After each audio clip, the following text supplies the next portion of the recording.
So a couple of days ago, I managed to install the rear fender on my scooter, which is the Xootr scooter. This scooter is now 2 decades old, and this is an early model. It never had anything covering the rear wheel. It never had the brake mechanism, so I would typically step on the rear wheel, and that's how I stop. The scooters also come with a front brake, which is pretty much useless. I removed mine in the first year of operation. It was neither effective nor particularly good looking. So, as you can see, the only way to stop now, or up until now, was to step on the wheel, which of course wears the shoes as well. It's not the best way to stop, but it sort of worked. And this is what I installed. This is a $25 upgrade.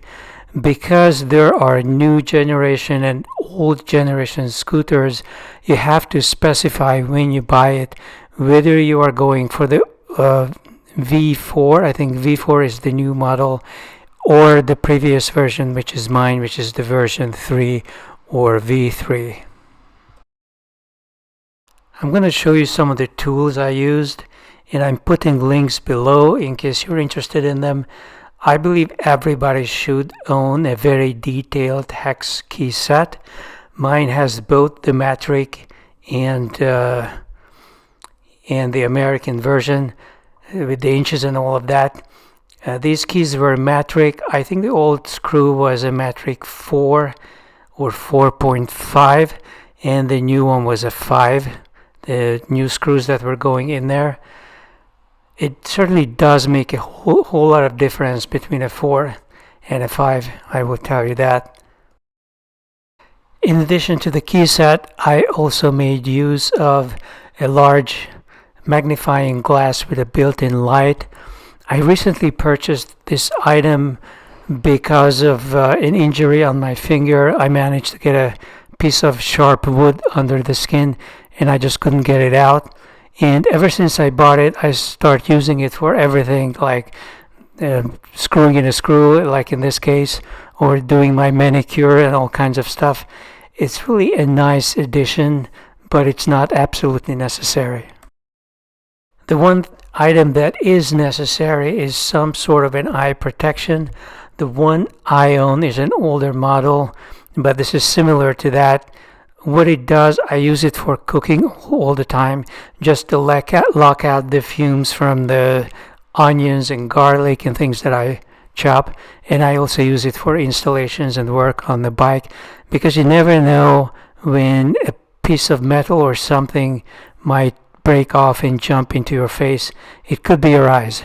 If there is a screw that breaks in half and it ends up hitting one of your cheeks, that's one thing. But if it hits your eyes, that's a totally different situation. So I highly recommend it. Removing steel screws from an aluminum thread, if they have been in there for 2 decades, is not easy. You can see that silver wrench. I used that to hook the latch onto the hex key, because just with the hex key I couldn't get it out. Don't use a hammer. Don't use any kind of sudden hitting motions. I was just slowly, gently increasing the force with that wrench until it started to move. I also used my oil, which I used to lubricate chains, and I flooded basically the screw area, which I think was helpful. Screwing in the new screws and attaching the fender was extremely easy, probably because they changed the size for the hex key to a 5, which makes a huge difference. I did not tighten it too much. You don't need to do that. That's where the screws go in.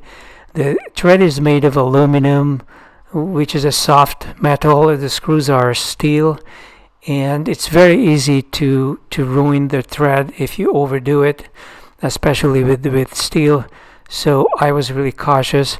I just torqued it up to like on an eyeball level, what seems a secure fit. And here it is installed. It's actually quite hard to bend. You have to step on it from the top really get it to move because it's quite strong. And this is how the Xootr looks with the fender installed. It took a while to get the old screws out, but the installation of the new part was rather quick and easy. I honestly think it actually looks a little bit better. At the very least, it doesn't look anything worse than the old one did. It looks a bit sporty, and in addition to a better braking, not ripping apart my shoes, I'm also expecting to have a cleaner ride. So I'm not going to get as much dirt and mud onto my socks and my trousers, and maybe the Xootr is going to be easier to clean. It's just like when you ride a bicycle, it's nice to have fenders.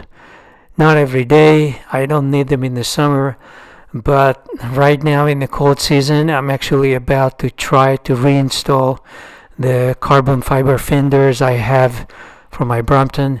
And I'm gonna give you a separate video on that part. For now, I just have the Xootr with the fender installed.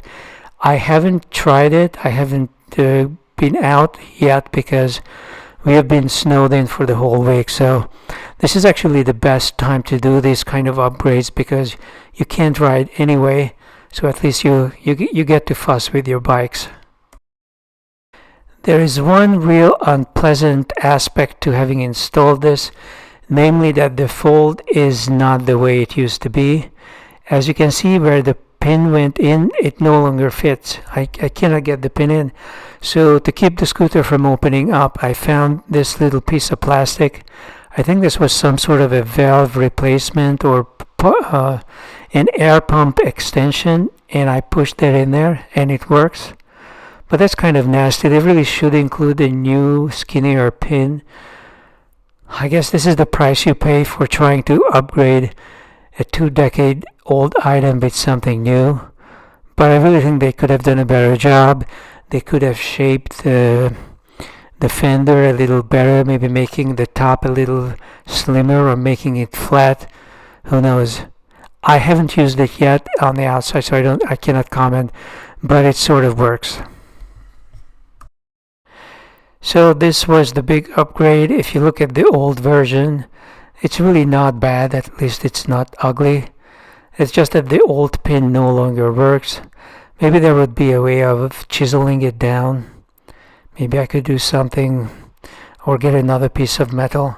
I really don't know if it's going to work or not, but I will definitely let you know. The next part to be installed is going to be my Brompton fenders, which I took off for the summer, and I tried using them in the fall as well, but they don't for off-roading, for dusty muddy roads, I actually do prefer to put the fenders back on. So that's what's going to happen next.